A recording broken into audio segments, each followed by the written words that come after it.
Yo, good morning everybody. Welcome back to another video on the channel today.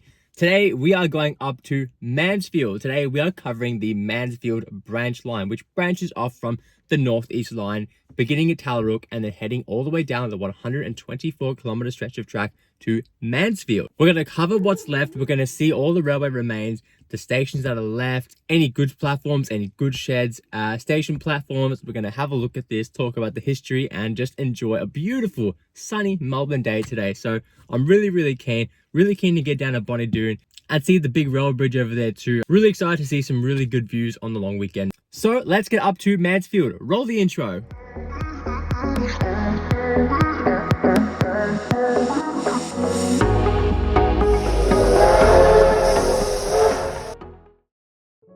The Mansfield line was a 121-kilometre line branching off at Tallarook on the Seymour line, built to provide general passenger and goods services. The line opened on the 16th of November 1883 and closed on the 8th of November in 1978. The line was opened in 6 stages. The first stage of the line opened from Tallarook to Yea in 1883. The line then continued to extend through Molesworth, Cathkin, Merton and Maindample to reach Mansfield in 1891. There was also a 14-kilometre branch line branching off at Cathkin towards Coriella and then onwards to Alexandra. The one scenic line also took you through the 200-metre long Cheviot Tunnel and a viaduct crossing the Lake Eildon Reservoir in Doon. The railway had lots of bridges, and there were 23 bridges before Yea. The line would have made for a great scenic tourist railway, but it was never meant to be. But you can still retrace the steps of this once great railway on the Great Victorian Rail Trail. And once again, thank you to Andrew Cook for sharing his photos of the Mansfield line. I'll leave a link in the description to his Instagram profile, so check it out and give him a follow. Now, as we'll make our way towards the railway line, the first stop is Yea. I did not visit every single stop on the line as I wanted to see the places that had railway remains and do those, so that's what we did. So welcome to the first station. This is Yea, opened in 1883 and closed in 1978. Here at Yea, there is information boards about the station, the railway and the history. And like every other place on the rail trail, you will get signs talking about the area that you're in and talking about the rail trail itself and the general public knowledge that you should know about when travelling on the rail trail. The Yea station platform and station building still stands and is held up really well. This is a classic example of a Gothic style Victorian railway station building. And as we make our way up on the station platform, a perfect example of this is the undercover structure for the passengers. This design is very unique and you could really see that Gothic style in this design for the station building here at Yea. The station did also have a refreshments room. The other building still standing here is the goods shed and the goods platform, both in really good condition, and this goods shed is actually available for hire as well. Now named the Yea Railway Park, there is now a barbecue, picnic shelter, toilets, playground and a skate park. A great place for a family day out. So this was the remains at Yea on the Great Victorian Rail Trail. Now it's time to move on to the next location. Let's go.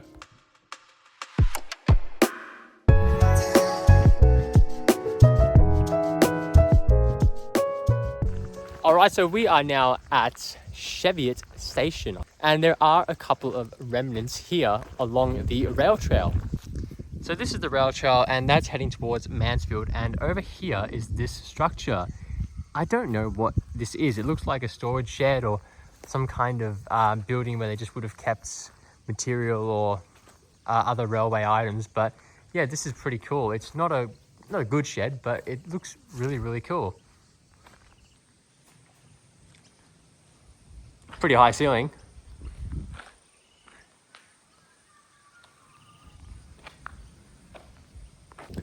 So if you guys know what this is, then leave a comment below. And if I do find out what it is, I'll just put it in the video here for you to have a read. Pretty cool seeing some infrastructure here on the line. It gives everybody who does the rail trail something to look at as you pass on by some of the history, which is really cool. By the looks of the trail, the station platform and the mound is here on the left side, as this right side most likely would have been a railway yard holding all the rolling stock. and there seems to be another cutting in there, so maybe there was a siding that goes down this way behind the station platform as well. And the main road there is where parking probably could have been as well. I'll have to have a look at some photos of Cheviot Station back in the day, but from what I can sort of tell, that's the gist I'm getting here. So yeah, but pretty cool. There is this CFA tanker here, probably to hold water in case of any emergency bushfires. And there are these 2 poles as well next to that old building. Now this looks to be an old weighbridge, so this definitely would have been for the road parking, at least on this side of the railway station in the area. You can sort of see the inner workings there a little bit.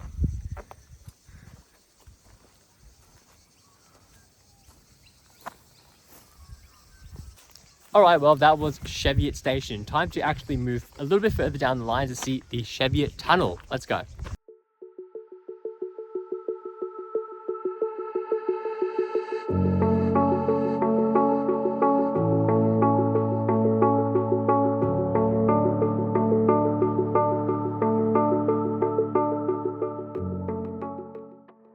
This is the Cheviot Tunnel, the most iconic feature of the Mansfield line. This was the only tunnel on the railway. The tunnel is 201 metres long and was part of the Yea to Molesworth extension. The tunnel was constructed of 675,000 bricks made out of the local clay. The tunnel was constructed to pass trains across the Black Range at McLaughlin's Gap. Construction of the tunnel was not smooth sailing at all. The work was delayed by accidents, floods, and several industrial disputes. And during those accidents, there were several casualties. With all of this, the tunnel was constructed in 2 years. Getting to walk through a handmade brick railway tunnel like this is a pretty special experience. It's great that this is a common place for people to use on their everyday travels. Yo, this is easily one of the coolest things I've ever been in. I love it.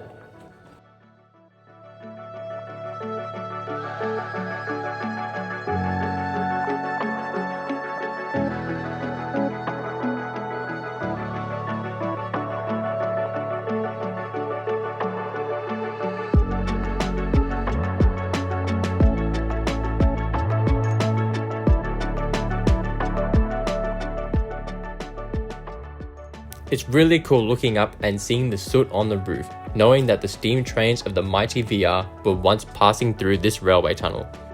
So if you are around the area, then definitely check out the Cheviot Tunnel, bring your bike and ride some of the rail trail and enjoy the beautiful views out here. I know I'm definitely keen to come back here and ride this railway on a bike. It will be a great experience. Alright guys, that was the Cheviot Tunnel. What an amazing piece of history, and that was really awesome to visit and have a look at. So definitely recommend coming down to the Great Victorian Rail Trail. But now we are going to head off of the branch line to Mansfield, and we're going to head onto another branch line, which is the branch line to Alexandra, and we're going to go see what's down there while we're in the area. So let's cover that.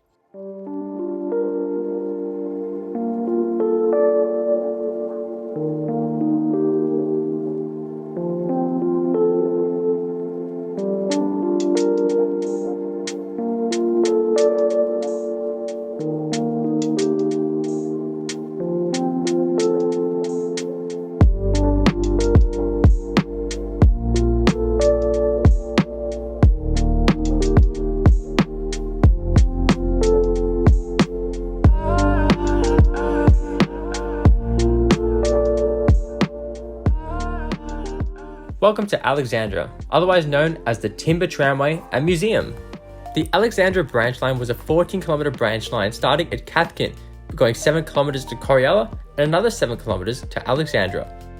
The line was built for passenger and goods services. In 1912, the Rubicon Lumber and Tramway Company built a 2-foot gauge railway line from Rubicon to Alexandra Railway Station, transporting timber from the Rubicon Forest and onto the main line as one of the goods services that came from the area. And now being a museum, machinery and items from the timber tramway and the railway itself are preserved here. There are some really cool pieces of history to come down and have a look at, including their functional operating timber tramway locomotive. So if you do want to ride the steam train that operates here or one of their diesel locomotives, then check out their website where they are running trains and come down and check it out as they run trains around the Alexandra station, giving rides to all. Alright, time to get back on the main line and head back towards Mansfield.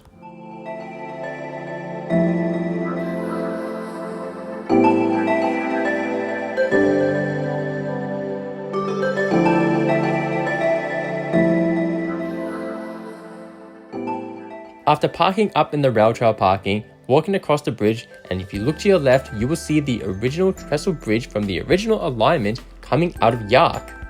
As you travel along the rail trail, every now and then you notice that the pathway strays off the original alignment. And in this case, it saved a trestle bridge, which is great for us railway enthusiasts. Now unfortunately, this bridge isn't really in the best of conditions, but it's still there. And a little bit further down is a distance marker. And now we're at the site of Yarck Station with the remaining goods shed. Yarck Station was opened in November of 1980 when the branch line from Tallarook was extended to Merton. When the station closed with the line in 1978, the main station building was removed, but the goods shed is still here. Not in the greatest condition, but it's holding up pretty well. So we were just exploring the goods shed, and the coolest thing is that you can go inside this goods shed. Awesome. So let's climb up on the goods platform and have a look in here. Wow.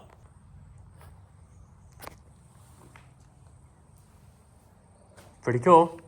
Inside is actually looking very nice. It's not too bad. A lot of straw, a lot of leaves in here, but could be worse. This is the mechanism to operate the door. This would have locked it down. And the door moves and slides on these wheels, but it's rock hard, so probably can't move that. Probably rusted down. Needs a bit of WD-40, then it'll probably move again. And this is the side door. Yeah, well, yeah, the ground is very uneven there, so the door is kind of stuck open. Even here, like some of the floorboards are coming up. But yeah, pretty cool being inside the goods shed. So as you can see from the outside and the exterior, and especially the platforms, they all definitely need to be preserved better or need a little bit of work to make it look more presentable. But from the other side, the side away from the rail trail, it's pretty decent, the platform. So not bad. But yeah, I think this was the highlight for me, just being inside the goods shed. That's a pretty cool thing. Obviously, they're usually all locked up and kept away. So yeah, pretty interesting.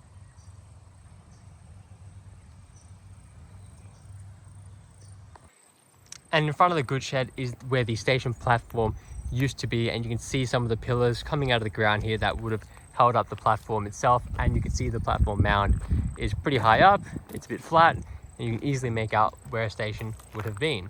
You can see the mound here and also the beautiful backdrop as well. This would have been a great looking station and a great place to be. Not sure if that thing there is anything to do with the railway, but yeah, something there. And there's some more of the concrete coming out of the ground over here.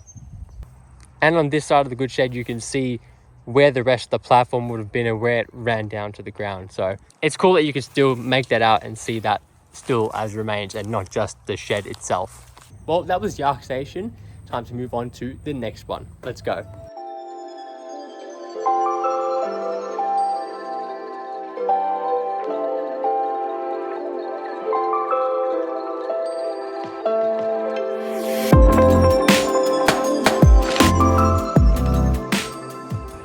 Alright guys, so we are now in Woodfield. We've parked up and we are getting back on the rail trail and having a look at what's here.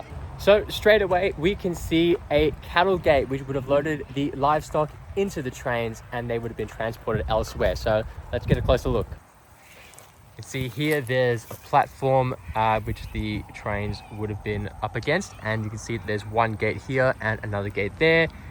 This one's obviously more complete. That might have been for something else. I'm not too sure. If anybody knows more about the livestock industry and knows why maybe that one was there and that one was there, and yeah, let me know. But it is really cool, and you can see there is a little paddock that the animals would have been kept in as well. behind the gate. So yeah, and again, a beautiful view as well. Just walking a little bit further down the rail trail. And this is the old Woodfield Station site. You can see the platform mound where the station would have been placed on top of, and it goes a little bit further down that end as well. There's a nice spot, picnic bench with some cover and a beautiful view of the farmland surrounding areas. Very nice. Woodfield had 2 platforms and 2 tracks. A goods yard also once existed to unload and load grain trains. The station opened on the 7th of May 1891 and closed on the 8th of November in 1978. Time to head to the next spot, Bonnie Doon.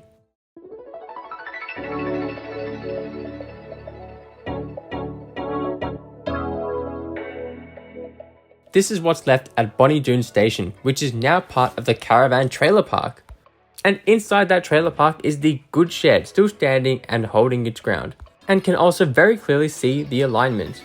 Now what we're standing on is the railway platform itself. You can actually see the metal beams or the metal holders that would hold the wooden platform edge. Now I'm just kind of filming over the fence because I wasn't sure if I could go into the trailer park or not, but I'm hoping that's good enough. There was also these concrete slabs as well on our side, so I wonder if this was for buildings or for cranes or maybe some other type of railway infrastructure, which it definitely was used for. Well, that was Bonnie Doon Station. Time for the next spot.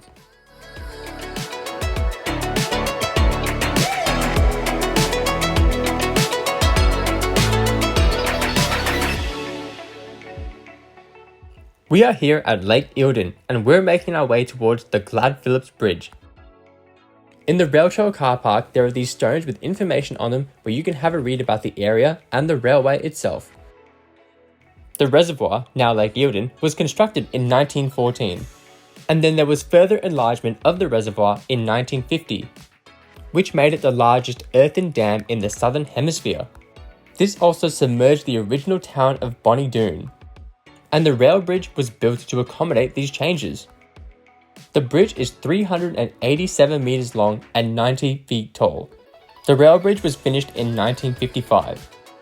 Now something that's really interesting is that when the water level is low, you can actually see the old streetscape of the old Bonnie Doon and the railway cutting as they become visible with the low water level. This was my first time at Bonnie Doon and I just can't believe how beautiful the scenery is. It's an amazing area and I'd love to come back here one day. And the fact that trains used to run here, that would have made for an amazing shot. But anyway, we're pretty much at the end of the line. Time to go to Mansfield.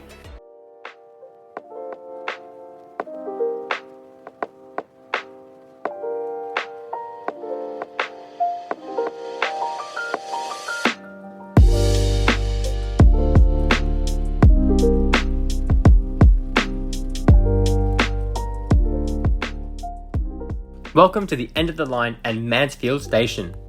There's quite a bit stored here and preserved for us to have a look at, so let's get cracking. The former station building is now a community centre with information about the railway and the history of the area. Here on these 2 carriages is a shot of the first train to Mansfield. I believe that's a W-class locomotive. Now here's a shot, it's a K at the D3 and an R-class at Yay. And preserved here on the station as well is a Z-type guard span. Emphasis on Z. If you know, you know. And inside is information and pictures about the railway. Unfortunately, the day I've come, they were closed. Actually, no, they were open, but I missed it by like 5 minutes. So anyway, that's just my excuse to go back one day.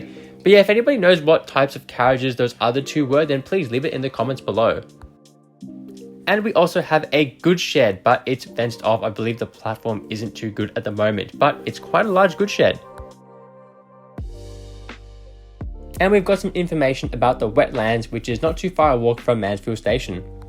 And a little bit further down is a crane which would have been used to lift up goods into wagons. And on the road we have a weighbridge. Now I'm not sure if this one is not in use, but it all looks pretty old, so I'm gonna say that it's probably not in use anymore. But it was pretty cool for me to come in here and just have a look, because I've never actually seen one of these in person before. So yeah, really nice.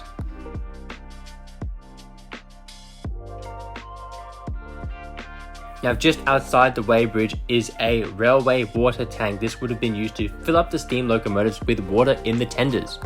I think it's so awesome that they still have that here. That's a great little thing to have, or by little I mean big thing. It's great to see some big rail infrastructure preserved. Also left is the turntable remnants. This is really cool. There's actually trees going right in the middle of where the turntable used to be here. There's also the locomotive inspection pit, which the turntable would have been able to give the locomotives access to. Now, something that was pretty cool was that there was actually a lot of coal still left in the turntable pit, so that was actually a really cool little find.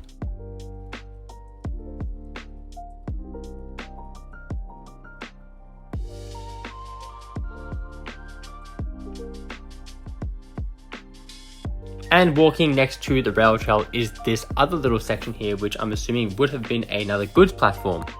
Now check out this photo from Andrew. You can clearly see the turntable, the inspection pit, the water tower, and the goods platform on the far right side there with a goods train ready to go. And there's still some rail remaining going off into the rail trail. Now check out this old police cell. Would you rather this or a Commodore divvy van? You tell me. And next to Mansfield Station used to be a sawmill, and this is one of 3 burners that are still on the site. They use these to get rid of sawdust and unusable timber. And that pretty much covers Mansfield Station and what remains here on the Tallarook to Mansfield line. And I would love to come back here when construction is done and the place is open. Alright guys, that was exploring the Mansfield line, or the Great Victorian Rail Trail. If you liked the video, give it a like, subscribe, and leave a comment below, and follow me on my socials. I'll leave all the links to them in the description below for TikTok, Instagram, and Facebook at Victorian_Steam or Victorian Steam. So check them out and check out my other videos on the channel, and we will see you in the next video. So take care and peace.